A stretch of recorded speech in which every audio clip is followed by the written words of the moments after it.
श्रीगुरुभ्यो नमः हरि ओम।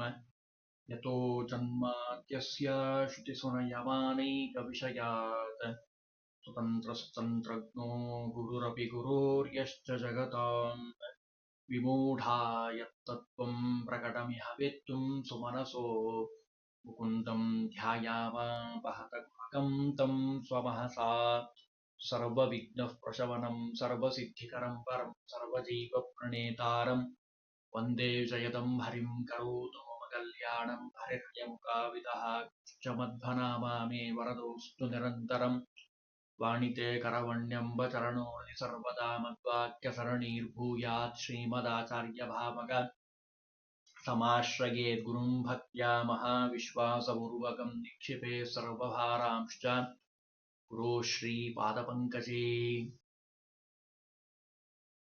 ಬಹಳ ಸುಂದರವಾಗಿ ಇಲ್ಲಿಯವರೆಗೂ ಅನೇಕ ದ್ವಾದಶಿ ವ್ರತಗಳ ಬಗ್ಗೆ ನಾವು ತಿಳಿತಾ ಇದ್ದೀವಿ. ಬಹಳ ಸುಂದರವಾಗಿ ನಮಗೆ ಗ್ರಂಥಕಾರರು ದ್ವಾದಶಿ ವ್ರತದ ಬಗ್ಗೆ ತಿಳಿಸ್ತಾ ಇದ್ದಾರೆ. ಇವತ್ತು ನರಸಿಂಹ ದ್ವಾದಶಿ ವ್ರತ ಅಂತ ಹೇಳಿ ಬಹಳ ಪ್ರಖ್ಯಾತವಾಗಿರುವಂಥದ್ದು.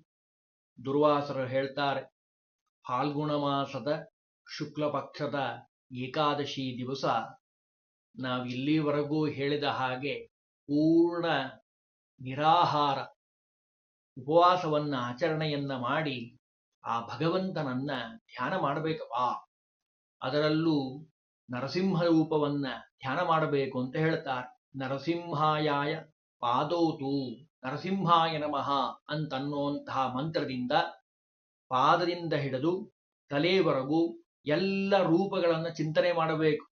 ಗೋವಿಂದ, ಅನಿರುದ್ಧ, ಶಿತಿಕಂಠ, ಆಮೇಲೆ ಅಸುರಧ್ವಂಸಿ, ತೋಯಾತ್ಮನೇ ನಮಃ, ಹೀಗೆ ಅನೇಕ ನಾಮಗಳಿಂದ ಆ ಭಗವಂತನನ್ನ ಆರಾಧನೆಯನ್ನ ಮಾಡಬೇಕು.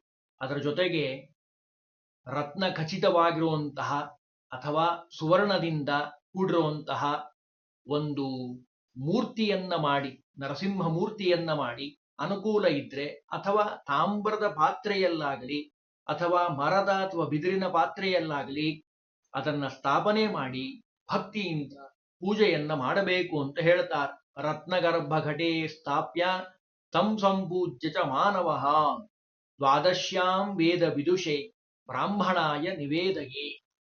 ಅಂದ್ರೆ ಆ ಪೂಜೆಯನ್ನ ಮಾಡಿದ ಮೇಲೆ ದ್ವಾದಶಿ ದಿವಸ ವೇದವನ್ನ ಅಧ್ಯಯನ ಮಾಡಿರುವಂತಹ ಜ್ಞಾನಿಗೆ ಅದನ್ನ ಅರ್ಪಣೆಯನ್ನ ಮಾಡಬೇಕಪ್ಪ.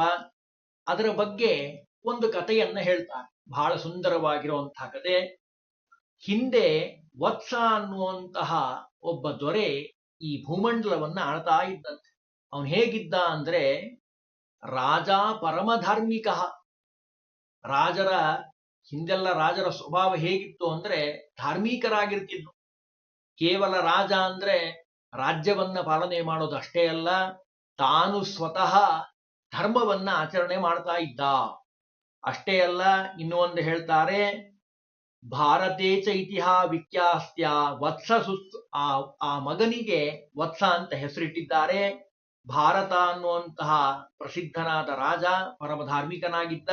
ಅವನಿಗೆ ನಾನೀಗ ಹೇಳಿದ ಹಾಗೆ ವತ್ಸ ಅನ್ನುವಂತಹ ದೊಡ್ಡ ರಾಜನನ್ನ ಪಡೆದಿದ್ದನ್ನ ನಾವು ಕಾಣ್ತಾ ಇದ್ದೀವಿ. ಇದೆಲ್ಲ ಹೇಗಾಯ್ತು ಅಂತ ಕೇಳಿದ್ರೆ, ಶತ್ರುಗಳನ್ನ ವತ್ಸನನ್ನ ಯುದ್ಧದಲ್ಲಿ ಸೋಲಿಸಿ ಅವನ ಕೋಶವನ್ನ ಅಪಹಾರ ಮಾಡಿದ್ದಾರೆ. ಆ ವತ್ಸನ ಕೋಶವನ್ನ ಕಾಲ್ನಡಿಗೆಯಿಂದ ಪತ್ನಿ ಸಹಿತವಾಗಿ ಅವನು ವಶಿಷ್ಠಾಶ್ರಮಕ್ಕೆ ಬರ್ತಾ ಇದ್ದಾನೆ. ಬಂದಾಗ ಪ್ರಶ್ನೆ ಕೇಳ್ತಾರೆ, ಅಲ್ಲ ಯಾಕೆ ಹೀಗಾಗಿದೆ? ಆಗ ಕೇಳಿದಾಗ ವತ್ಸ ಹೇಳ್ತಾನೆ, ಇಲ್ಲ, ನಾನು ಸ್ವಲ್ಪ ದಿವಸ ನಿಮ್ಮ ಆಶ್ರಮದಲ್ಲೇ ವಾಸವನ್ನ ಮಾಡ್ತೇನೆ. ನಿಮಗೆ ಬೇಕಾದಷ್ಟು ರಾಜ್ಯ ಕೋಶ ಎಲ್ಲ ಇದೆ ಅಲ್ಲ, ಅದನ್ನ ಬಿಟ್ಟು ಇಲ್ಲಿ ವಾಸ ಮಾಡ್ಲಿಕ್ಕೆ ಕಾರಣ ಏನು ಅಂತ ಕೇಳಿದಾಗ, ಇಲ್ಲ, ನನ್ನ ಎಲ್ಲ ಕೋಶವನ್ನ ಶತ್ರುಗಳು ಬಂದು ಅಪಹಾರ ಮಾಡಿಕೊಂಡು ಹೋಗಿದ್ದಾರೆ. ಹಾಗಾಗಿ ನೀವು ನನಗೆ ಒಳ್ಳೆ ಒಂದು ಉಪದೇಶವನ್ನ ಮಾಡಬೇಕು, ಅನುಗ್ರಹ ಮಾಡಬೇಕು. ಉಪದೇಶ ಪ್ರದಾನೇನ ಪ್ರಸಾದಂ ಕರ್ತುಮರ್ಹಸಿ ಅಂತ ಪ್ರಾರ್ಥನೆಯನ್ನು ಮಾಡಿದಾಗ ದುರ್ವಾಸರು ಇಲ್ಲಿ ಹೇಳ್ತಾ ಇದ್ದಾರೆ, ನೋಡಪ್ಪ, ವಶಿಷ್ಠ ಮುನಿಗಳು ವತ್ಸರಾಜನಿಗೆ ನರಸಿಂಹ ದ್ವಾದಶಿ ವ್ರತವನ್ನ ಉಪದೇಶ ಮಾಡಿದ್ದಾರೆ. ತಸ್ಸೇವಾಂ ದ್ವಾದಶೀಂ ಮುನೇ ಆದಿದೇಶ ವಿಧಾನೇನ ಸೋಪಿ ಆ ವಿಧಾನವನ್ನ ಹೇಗ್ ಮಾಡೋದು ಅಂತ ಹೇಳಿ ತಿಳಿಸಿಕೊಟ್ಟಿದ್ದಾರೆ. ವ್ರತದ ಕಡೆ ಬಹಳ ಗಮನ ರಾಜನಿಗೆ, ವತ್ಸ ರಾಜನಿಗೆ ಭಗವಂತ ಅವನ ಮೇಲೆ ಅನುಗ್ರಹವನ್ನ ಮಾಡಿದ್ದಾನೆ. ನರಸಿಂಹದೇವರ ಅನುಗ್ರಹದಿಂದ ಆಗುವಂತಹ ಮೊದಲನೇ ಲಾಭ ಏನು ಅಂದ್ರೆ, ನಮ್ಮ ದುರಿತಗಳು ಅಂತೇನಿದ್ದಾವಲ್ಲ ಅವೆಲ್ಲವೂ ಪರಿಹಾರ ಆಗ್ತಾ ಇದ್ದಾವೆ. ವೈಶಾಖ ಮಾಸ ವಿಶಿಷ್ಟವಾಗಿ ನರಸಿಂಹ ಜಯಂತಿಯನ್ನ ನಾವು ಕಾಣ್ತಾ ಇದ್ದೀವಿ. ಆ ನರಸಿಂಹದೇವರ ಉಪಾಸನೆಯಿಂದ ಮೊದಲಾಗುವಂತಹ ಲಾಭ, ನಮ್ಮ ಎಲ್ಲ ಪಾಪಗಳು ಕಳೀತಾ ಇದ್ದಾವೆ.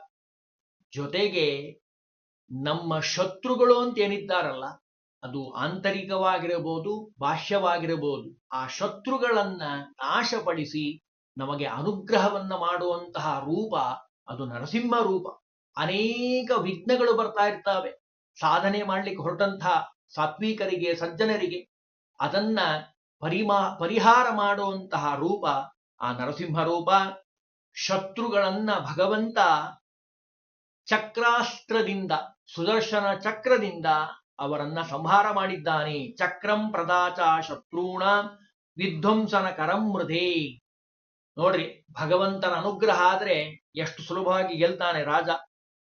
ಅಂದ್ರೆ ವಿಷ್ಣು ಲೋಕವನ್ನೇ ಪಡಿತಾನೆ ಅಂತಾರೆ. ರಾಜ್ಯೇ ಸ್ಥಿತಾಶ್ವಮೇಧಾನಾಂ ಅಂತೆ ಚ ವಿಷ್ಣು ಲೋಕಾಖ್ಯಂ ಪರಮಾಗಾಚ್ಯ ಸತ್ತಮ. ಒಳ್ಳೆ ಲೋಕವನ್ನು ಕುರಿತು ಹೋಗಿದ್ದಾನೆ.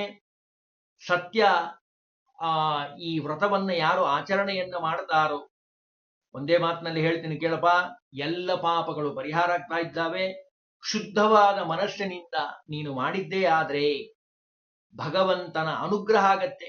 ಏಷಾ ಧನ್ಯ ಪಾಪಹರ ದ್ವಾದಶಿ ಭವತೋ ಮುನಿ. ಅವಶ್ಯವಾಗಿ ಈ ವ್ರತವನ್ನ, ಅಂದ್ರೆ ದ್ವಾದಶಿ ವ್ರತವನ್ನ, ನರಸಿಂಹ ದ್ವಾದಶಿ ವ್ರತವನ್ನ ಅವಶ್ಯವಾಗಿ ಮಾಡಿ. ವರಾಹ ಪುರಾಣ ಬಹಳ ಸುಂದರವಾಗಿ ತಿಳಿಸ್ತಾ ಇದೆ. ಈ ವ್ರತವನ್ನ ಮಾಡಿ ಆ ನರಸಿಂಹದೇವರ ಅನುಗ್ರಹಕ್ಕೆ ಪಾತ್ರರಾಗಬೇಕು.